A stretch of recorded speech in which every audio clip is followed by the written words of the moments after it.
ఒకటి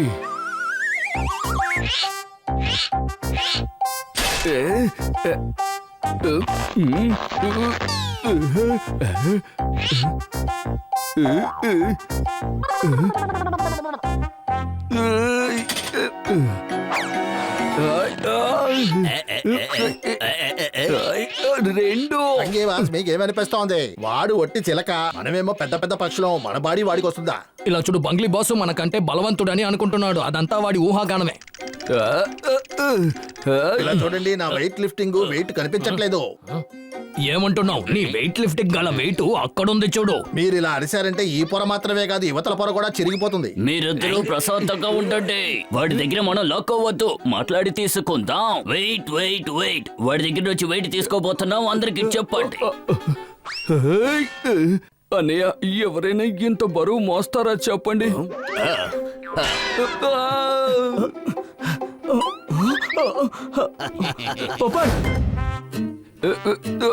ఒకటి. నేను 2 నిమిషాలు ఊపిరిని ఆపుకోగలను. మీ నోటి నుంచి వచ్చే దుర్వాసన తట్టుకోలేకపోతున్నాం. 2 నిమిషాలు కాదు, 2 రోజులు ఊపిరి బిగబెట్టాల్సిందే. రండి రండి రండి, వీడిని ఇంకా ఏడిపిద్దాం. ఎంత ఏడిపించినా వీడు మనల్ని ఏం చెయ్యలేడు.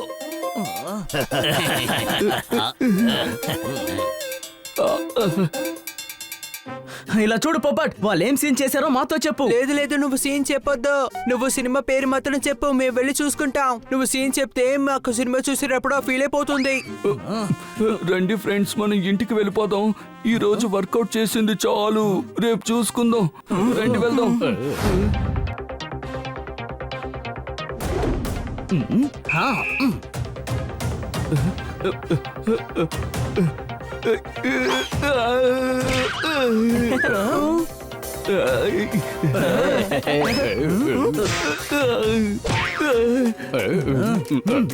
వీడెందుకని ఎగరడం లేదు?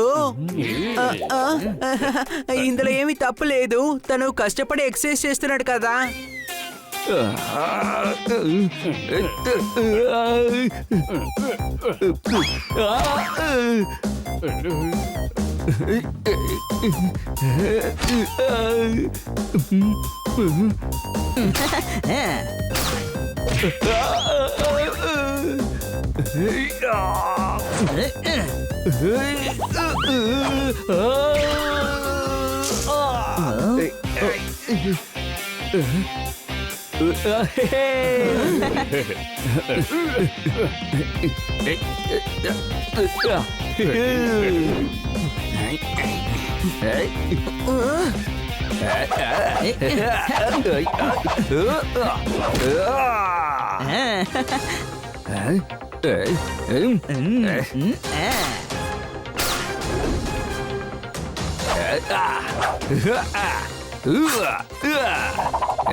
వెరీ గుడ్ పొప్పట్, ఇప్పుడు ఒకే ఒక్కటి మాత్రమే మిగిలింది. నాతో పాటు రా.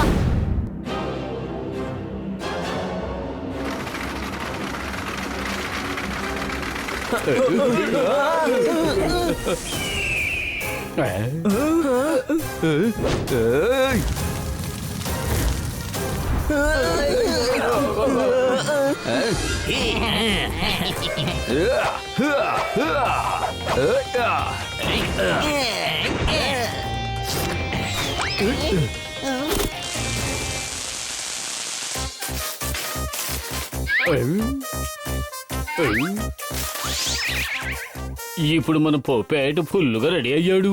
ఇప్పుడు 2-3 ఈగల్స్ ఏంటి? ఈగల్ గుంపు వచ్చినా నేను ఎదుర్కోగలను. ఎక్సర్సైజ్ శరీరం కంటే మెదడునే పదును చేస్తుంది. బుర్ర షార్ప్ గా ఉంటే ఎవరైనా సరే డైనోసార్ ని చూసి భయపడరు.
అయ్య బాబాయ్, నేను ఇప్పుడే చూస్తున్నా ఒక పిచ్చుక రాబందుకి పాఠం నేర్పిస్తుంది. టొటొటో, ఆహా, ఈ రోజు ఒక విషయం నిజమైపోయిందబ్బా. ఒళ్ళు పెద్దగా ఉండడం వల్ల ఏ ఉపయోగం లేదు. ఒకరికి నమ్మకమే ముఖ్యం. టక్ టక్ టక్ టక్ టక్. I think we should clap for him.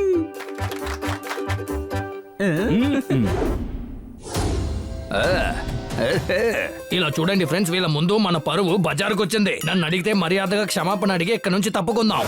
అది జనాలకి సాయంగా ఉంటుంది. ఇది చాలా మంచి విషయం. నేను డొనేట్ చేయబోతున్నాను. డొనేట్ ఏంటి? నేను 3 నెట్టు 4 నెట్టు 5 నెట్టు అని చేయబోతున్నాను. రే గాడిదా, నేను నెట్ గురించి మాట్లాడుతున్నాను, డొనేట్ గురించి మాట్లాడడం లేదు. హనీ, పోనీ నువ్వు నీ బ్రెయిన్ ని డొనేట్ చేసాయి. అది చాలా పాతదైపోయింది. ఏంటి అనుమానమా?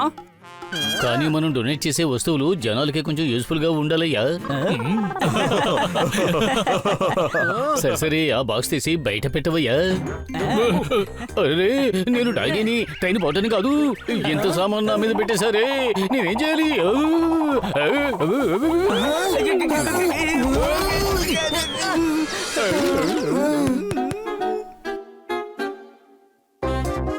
అరే అందరూ అలా చూడండి. బాలే కదా చెప్పావు. చిన్నప్పుడు అది మన లైఫ్ ని కలర్ఫుల్ గా పెట్టుకుంది.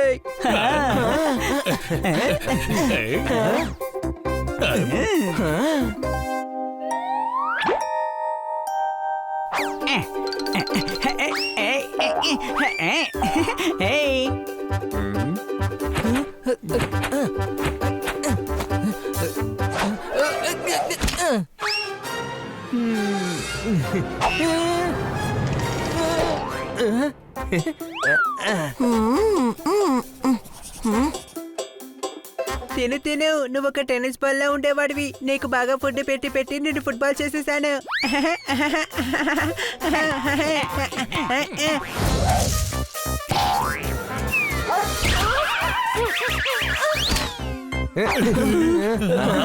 Thank you ball.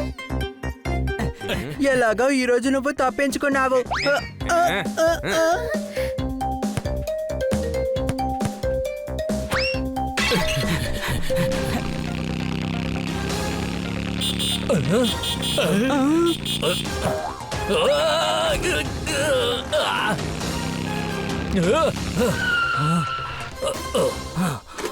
అమ్మయ్యా, ఈ బాల్ రాకుంటే నాకు యాక్సిడెంట్ అయ్యేది. ఎవరైనా బండి ఇలాగే నడుపుతారా?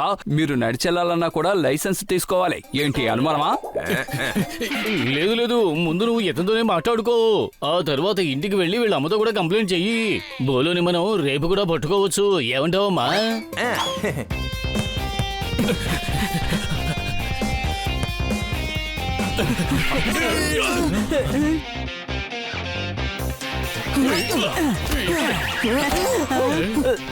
పాలు తాగించడానికి ఎవరూ లేరా?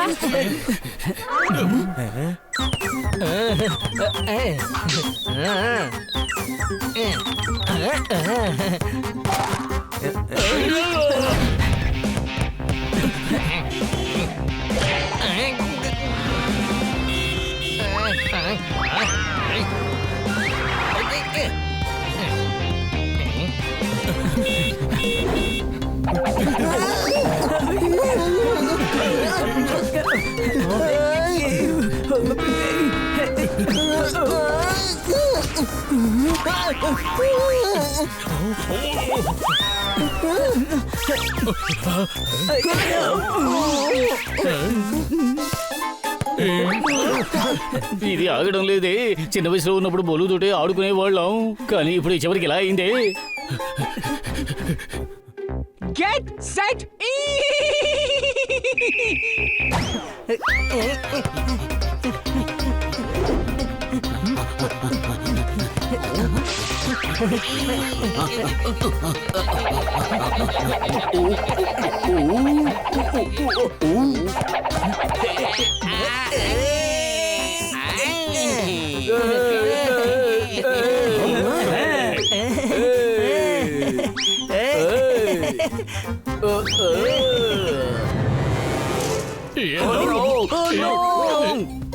అరే ఏంటిది?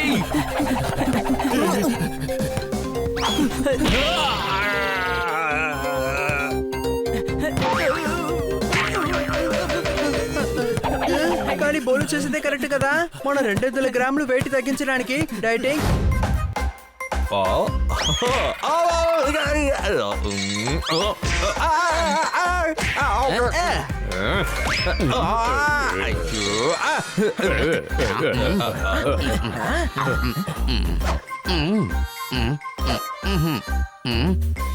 నందు, నువ్వు అర్జెంట్ అని చెప్పి ఫోన్ చేసి పిలిచావా? నేను స్కూటర్ లో కూడా కూర్చోకుండా డైరెక్ట్ గా ఇక్కడికే వచ్చేస్తాను తెలుసా? ఓ నేను వచ్చేసాను. ఏంటి అర్జెంట్ అయిన పని? అవును, ఆ తర్వాత లేదు. చాలా పెద్ద విషయం మిత్రులారా. అయితే సరే, వెళ్ళి కాస్త పాప్కార్న్ తీసుకురా, తర్వాత చెప్పు. సరే, ఓకే. అరే కాదయ్యా, ఇప్పుడే ఇక్కడ ఉన్న చోట నుంచే చెప్పు. గ్రామం నుండి మా మామయ్య రాబోతున్నారు. ఆయనకేమో జోరుదార్ చేసే క్యారెట్ జ్యూస్ తాగాలంట. పోయినసారి తాగారే అలాంటిది. నా సూపు గొప్పతనం ఈ గ్రామం అంతా పాకిపోయింది తెలుసా.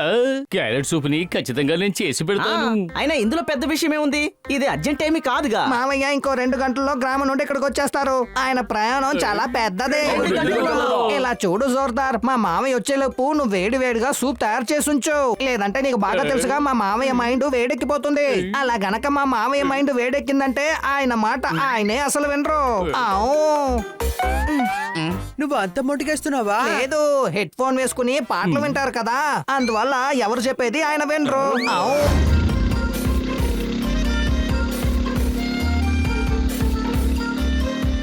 ఈ రోజు పొద్దున చాలా చిన్నదిగా ఉంది కదా, అంత త్వరగా చీకటి పడిపోయింది. కానీ ఇంకా చీకటి పడలేదు. కారు మబ్బులు కమ్ముకున్నాయి. త్వరగా ఇంటికి వెళ్ళిపోదాం. ఈ క్లైమేట్ లో జోర్దార్ సూప్ చేసి అది చల్లారే లోపు నందు ఇంటికి మనం తీసుకెళ్ళాలి. జోర్దార్ చేసే సూపు తీయగా ఉంటుందా? రే డాంకీ, వదిలేయ్ పోపాట్.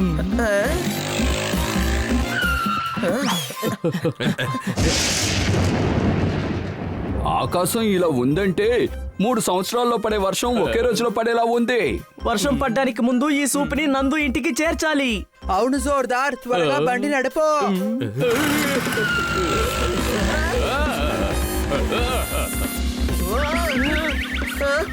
లేదు లేదు లేదు, నెమ్మదిగా వెళ్ళు, లేకపోతే సూపు కింద పోతాయే. లేదు లేదు లేదు, వేగంగా వెళ్ళు, లేకపోతే సూపు తడిచిపోతుంది. ఆయ్, లేదు లేదు లేదు, మెల్లగా వెళ్ళు, లేకపోతే నేను సూపులో తడిచిపోతాను.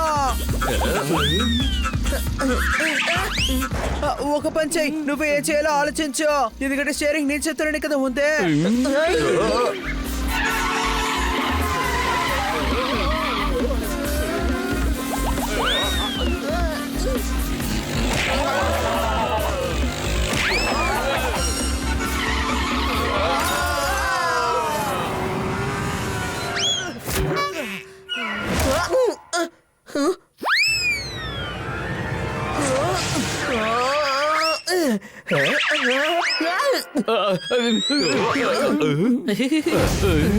ఇంకేమవుతుంది? దానికి బదులుగా ఇదిగో ఇదే అవుతుంది. జాగ్రత్తగా సూపుని భద్రపరచండి, లేదంటే నీళ్ళు వెళ్ళిపోతాయి.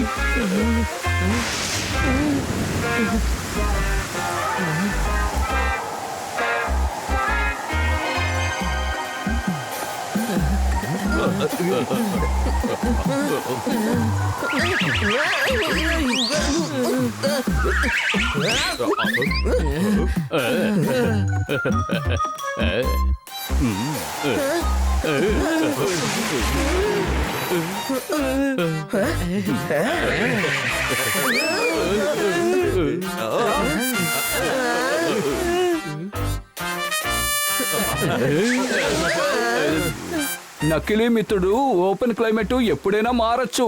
అరే ఏంటిది, ఇప్పుడు మనం నడుచుకుంటూనే నందు ఇంటికి వెళ్ళాలి.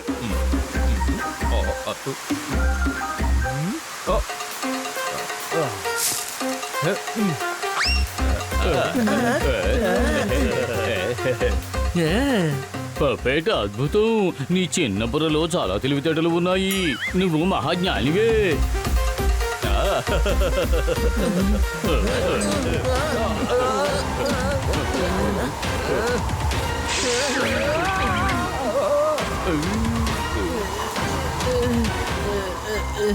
ఈ గాలి నాకు పెద్ద శత్రువు. ఎందుకు? నన్ను ముందుకు వెళ్ళనివ్వకుండా అడ్డుకుంటోంది. తర్వాత మేడం చెప్తారు, ఎవరు నిన్ను ముందుకు వెళ్లకుండా అడ్డుకుంటారో వాళ్ళ దగ్గర నుంచి దూరంగా ఉండు అని.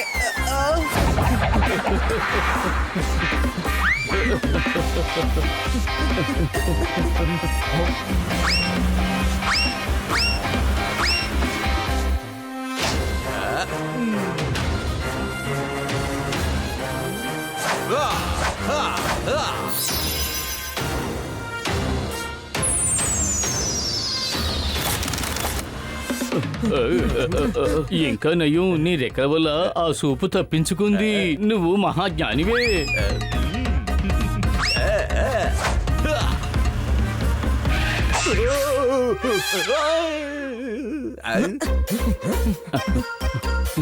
కారుని వెతికితే సూపు దొరుకుతుంది అని నా ముక్కుకి ఇప్పుడు పని చెబుతాను. ఇప్పుడే వాసన చూసేది ఎక్కడుందో చెబుతాను.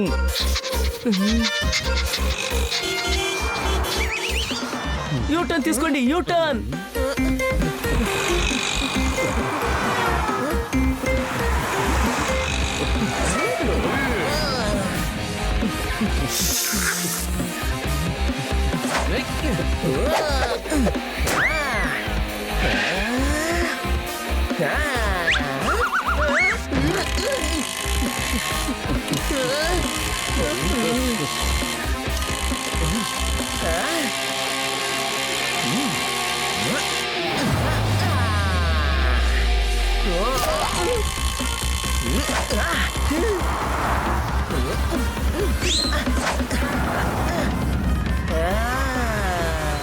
హే, జాలీగా ఉంది.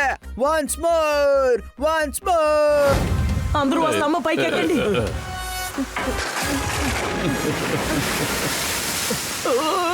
కాపాడండి.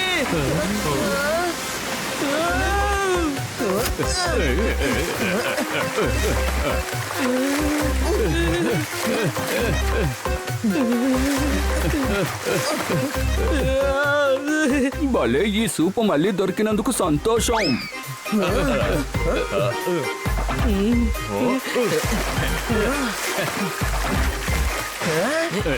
నీళ్ళు చాలా చల్లగా ఉన్నాయి. ఈ సూపుని మామయ్యకి ఇచ్చే లోపు నేనే తాగాలనుకుంటానేమో. అని సూపుని జాగ్రత్తగా చూసుకో, సరేనా? తమ్ముడిని వేరే కాపాడలేకపోతున్నాను. ఇందులో ఈ సూపుని వేరే కాపాడాలా? బన్నే. ఇంకా కొద్ది దూరమే ఫ్రెండ్స్. బాగా గట్టిగా పట్టుకోండి. మీరు సూపు జాగ్రత్తగా ఉండండి.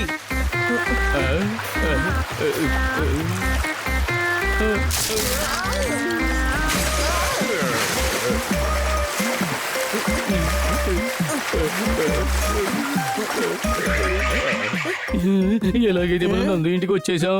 కానీ ఈ బండి ఎక్కడికి వెళ్ళాడో తెలియట్లేదు. అరే, నీళ్ళు మొత్తం తాగేసిన తమ్ముడు, చిన్నగా మారిపోకూడదు. ఎక్కడున్నావు నువ్వు తమ్ముడు? నేను ఇక్కడున్నాను. నువ్వేమైనా రేడియోలో వస్తున్నావా? నీ గొంతు ఎక్కడి నుంచో వినిపిస్తోంది. మా కంటికి నువ్వు కనపడడం లేదు. చెట్టు పైన చూడండి.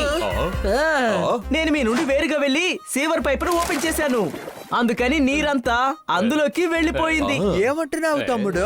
మన మొహం మాత్రమే ఒకేలా ఉందనుకుంటే మన బ్రెయిన్ కూడా ఒకేలా ఉందన్నమాట.